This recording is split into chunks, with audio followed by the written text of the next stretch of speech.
So what do you think companies should consider when in changing this, in this type of environment, what should they consider doing?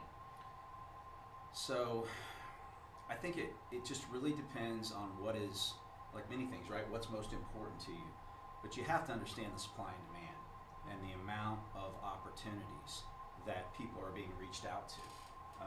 Regulatory affairs, we saw through that one survey that we did that people, 80%, 75, 80% of the talent there has somebody reaching out to them about a new opportunity either once a day or once a week. So they're inundated with new opportunities, and that's not going to change anytime in the near future. There's a lot of different areas that are comparative to that where there's just not enough talent.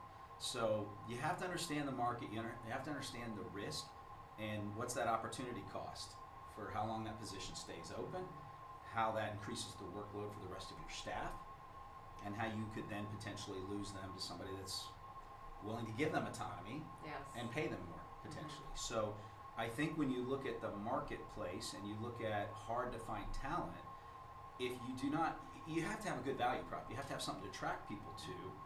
So that's certainly important. But on top of that, if you are not open to talent, a lot of people say they're open to talent, but they're not really. I'm open to talent if it matches exactly this. Yeah, more of a skill set.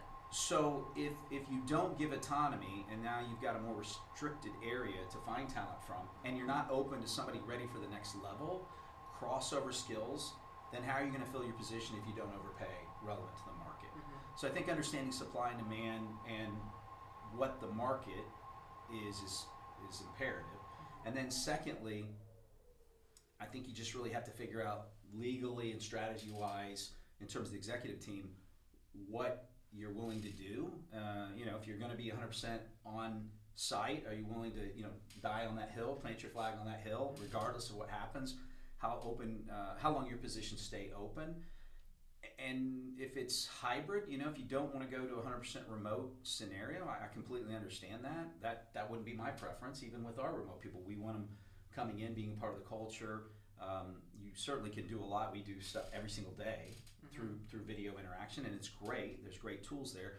But also, it's really hard to replace that camaraderie and seeing that development and that interaction face to face. That's really, really important. But if you're going to be open to a hybrid model, really thinking about what that looks like and just decide what you're willing to do in advance. Even from a remote standpoint, remote and travel, there's a lot of talent out there that can't relocate or they don't want to be on site every single day, but they're open to travel to a certain extent. So if you think about, again, we talked about, I mentioned the Boston market earlier, the cost there, paying a premium, well, looking at what that's going to cost you over the next 2 or 3 years at what the cost is there. If you can find somebody in a less expensive place, it's a win-win. And then your travel cost to bring them in once a quarter, you're probably well ahead of the game. And then again, you open yourself up to more talent. So that's just an example. And I think companies have to feel they have to realize what's important to them and what they're open to.